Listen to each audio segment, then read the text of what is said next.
Just curious about the cymatics of how electrical currents, like running all throughout our world, all sorts of Wi-Fi, etc., as well as electrical grids, actually impact positively, negatively, or neutrally biology. I'm really curious about it because we really only introduced these in the last 100 years. So it's like, I'm curious what that data is. Because, the brain operates on frequencies, right?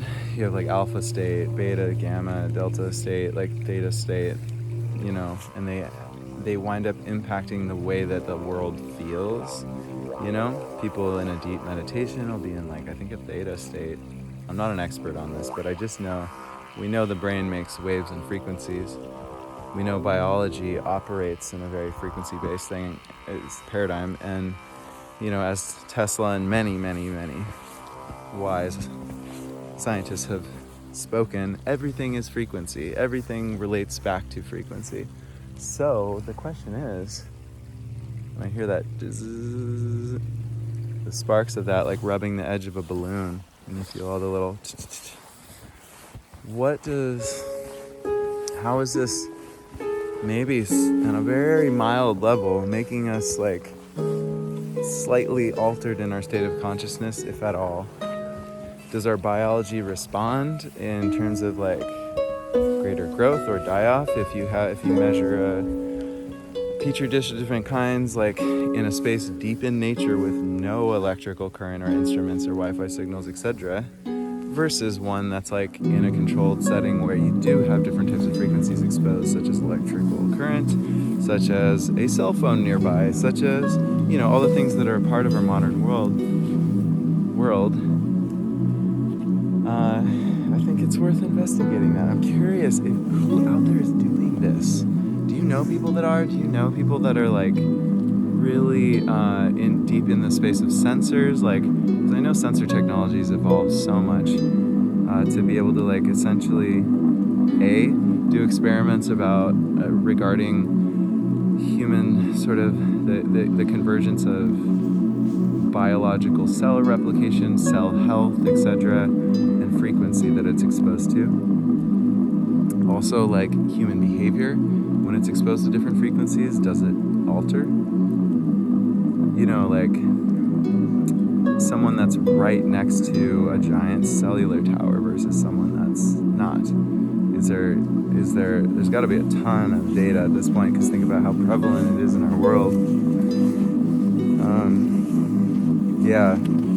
It seems like this is a question that many are asking, and I'm curious if you know those people, because the curious scientist in me just wants to know more about electromagnetic cymatics and human, plant, and animal biology and psychology, or I guess it's sort of in the realm of psychology, is like how our behavior is impacted by the bath of frequencies you're in.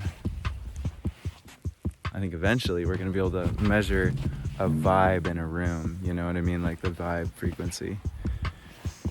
And that will be a very helpful input. In fact, I kind of wonder if it already does exist. I've heard it referred to as like a heat blob or a heat mapping of it's actually a form of biometric data that's already collected by some organizations. So I think we have good instrumentation and sensors to measure the sort of... That's another question I have. Do you know of... This video is going to be so boring for most people, I think, but any other just nerd scientists out there like me around just looking into cymatics and have a good lead on sensors that can be tuned to different frequency ranges and three-dimensionally map how the hot and soft spots in a room, a space, whatever, map essentially the prevalence of certain frequencies in certain spaces in a house, or you know what I mean, like an instrument that measures it or films it. You can see in live format more than just a snapshot. I want to be able to move through a space and look at how the electromagnetic frequencies look in that room, because if you can isolate the ones that are harmful, then you might want to like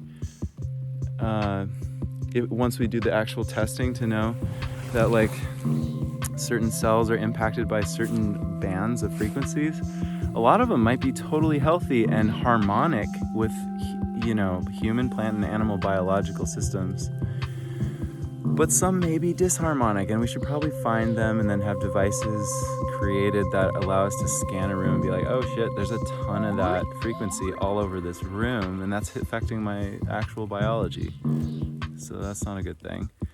But we could retune our routers, our Wi-Fi, our everything. You know, hopefully the FCC has looked into this, but who knows if they really have these interests. I don't know yet. I don't want to cast distrust where I haven't done enough research, but I just think I'm curious who the scientists are. If you could link them somewhere here, I would be so grateful to you.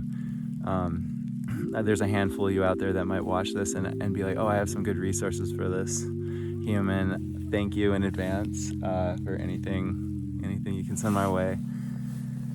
It's just a thing I've been curious about, especially just hearing that buzz, right? Just, it's lighter here because these transmission lines are not as thick as those like big ones over there. Those big cables are making a lot of noise. So it just got me thinking on something I've been thinking about for years, and about time I just reached out to others that share this interest, and maybe we could have a little like riff over Zoom or something, and just it's a point of curiosity. Yeah. Thinking if there's anything else. Yeah, if you have the link to sensors and good measurement devices that have already been created, I'm sure this has been created by someone, but in this day and age, I just don't know about it. And this is where it's fun for us to all compare notes and be like, yo, like, look at this, look at that. And I just love comparing notes with all of you. It's one of the best ways I like to use platforms like this, is to just for really rad information sharing. So yeah, also would just love to vibe out over a call on anyone that's like diving into this stuff. All right, bless you all, love you all, and a little flow on cymatics, electromagnetic resonance, dissonance, how to create a healthy space with that biologically, spiritually, mentally, all the ways. And eventually I think we're going to be measuring heart vibes so that we know like when the vibe just shifted. Gosh, like, can you imagine if you could actually measure that? Like if someone's I just wonder how much we can map like emotional spaces to the vibration at a subtle level around this person. And it'd be cool if like our, leaders and our Senate and our president and all these people like actually had to walk through a little like vibe TSA thing when they went in to make massive decisions. Like that'd probably be helpful information. But anyway, that's my sci-fi far-fetched mind. All right, love you all, and that's all for now. Mwah. Oh, the snow.